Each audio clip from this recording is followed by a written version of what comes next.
ससुराल में दामाद का बेटी के साथ सोने का रिवाज नहीं है। तो फिर किसके साथ सोने का रिवाज है? ससुर के साथ सोने का। हट मैची हट। अबे चलो, अभी मैं कहता हूँ चलो। मेरा नींद आ रही। अबे उठता है कि नहीं उठता? मैं सो चुका हूँ। अबे उठ, मैं कहता हूँ। अरे उठता हूँ, क्या कचरा उठा के बाहर फेंक रहे हो क्या? चल। 1 मिनट, ये मंगलसूत्र आने दो। चल। क्या आदमी है? अरे पहलवान है क्या? आज के बाद तू यहाँ सोएगा। और आप?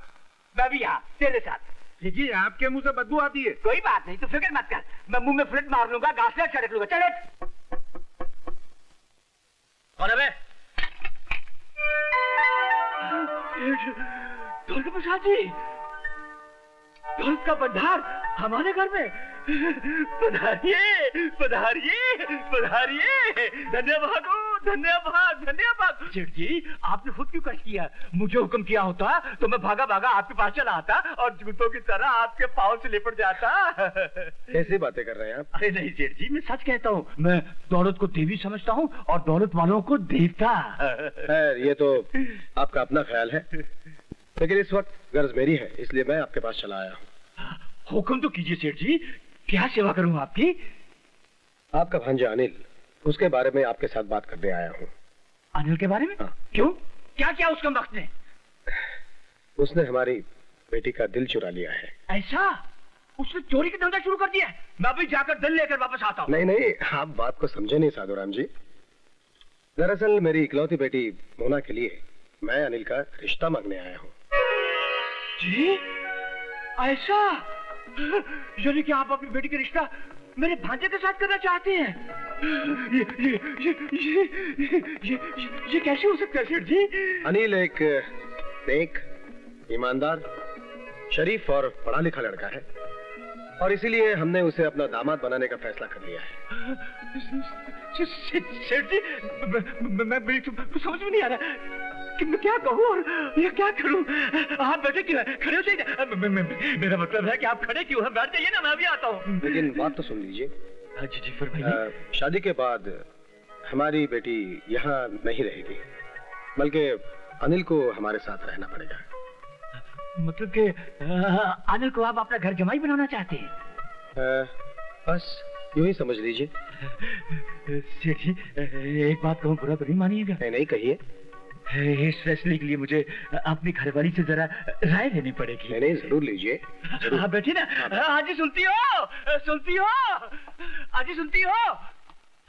यहाँ तो कोई नहीं। चलो अच्छा हुआ, खुद ही नाटक करके सारा पैसा सेठ से वसूल कर लेता हूँ। अरे सुनती हो? इस शहर के सबसे बड़े रईस सेठ द्वारका प्रसाद जी अपने बेटे अनिल का रिश्ता मांगने आए हैं। हाँ, उसे अपने घर जमाई बनाना चाहते हैं। अरे तुम्हारी अक्ल पर पत्थर पड़ गया क्या? हमने अनिल को अपना भांजा नहीं, अपना पेट समझकर पढ़ा लिखा कर पाल पोस कर बड़ा किया है, और जब 2 पैसा कमाने की बारी आई है तो किसी अमीर के घर उसको घर जमाई बना रहे हो। अरे भगवान, तुम समझती क्यों नहीं हो? वहाँ अपना बेटा सुखी रहेगा। अजी वो वहाँ सुखी रहेगा तो हम क्या दुखी रहेंगे? सारी जिंदगी मेहनत हमने की और वो फायदा कोई और उठाएगा। एड़ी और रगड़ रगड़ के बुढ़ापे में मरेंगे और वो किसी और का सहारा बनेगा। जाओ जाओ कर इनकार कर दो। अरे इनकार करना उनका अपमान करने के बराबर होगा। अरे तो क्या उनके अपमान के लिए मैं अपनी जिंदगी तमाम कर दूं? मैं अपने कलेजे के टुकड़े को ऐसे नहीं छोड़ूंगी, अपने बच्चे को नहीं जाने दूंगी, अठन्नी तक वसूल कर डालूंगी। तुम हद से ज्यादा आगे बढ़ रहे हो। अरे क्या कर, तुम मार डालोगे क्या? अरे तुम हद से ज्यादा आगे बढ़ती जा रही हो। अरे क्या बात करते हो? माफ करना, आज जिंदगी में पहली बार तो मौका मिला है, अब तुम कहते हो हद से ज्यादा बढ़ती जा रही हूँ। मेरा घर भर जाने दो, मेरी पुट्ठी गर्म हो जाने दो, उसके बाद मेरे बच्चे को जाना है तो चले जाने दो। और पैसे किधर? और पैसे किधर? नहीं, बाद में लूंगा। जाओ, जाकर हाँ कर दो, मैं राजी हूँ। जाओ।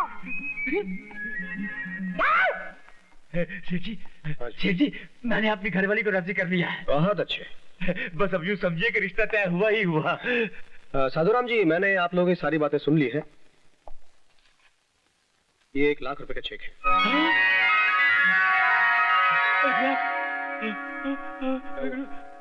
क्या हुआ? क्या हुआ साधुराम जी, क्या हुआ? जी कुछ नहीं, बस बेटा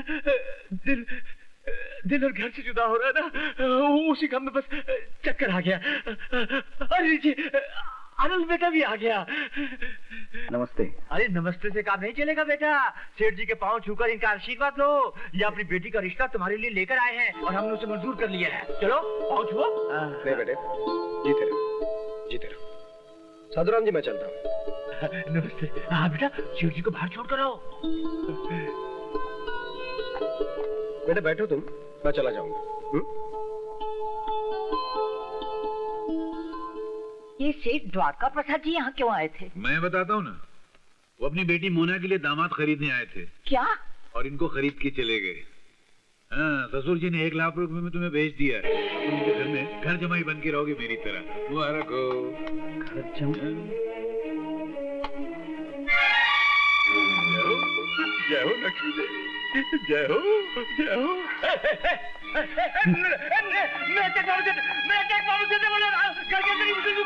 डैडी बताइए ना, कौन सी खुशखबरी है? मैं तुम्हारा रिश्ता अनिल के साथ पक्का करके आया हूँ। क्या? ये रहा आपका चेक। या ये लाख रुपए का चेक मुझे खरीदने के लिए जो मामा जी को देकर आए थे वो लौटाने आया हूँ। मैं गरीब जरूर हूँ सर जी, मगर बिकाऊ नहीं हूँ। घर जमाई बनकर मेरी खुददारी को नीलाम करने वालों में से नहीं हूँ। नहीं बेटे, तुम शायद मुझे गलत आप मुझे गलत समझ बैठे। आपने शायद ये सोच लिया कि मैं दौलत की वजह से मोना से शादी कर रहा हूँ। लेकिन बेटे, डैडी अनिल बिल्कुल ठीक कह रहे हैं, अपना चेक वापस ले लीजिए। अगर इन्हें यहाँ रहना मंजूर नहीं है तो मुझे ब्याह कर इनके साथ विदा कर दीजिए।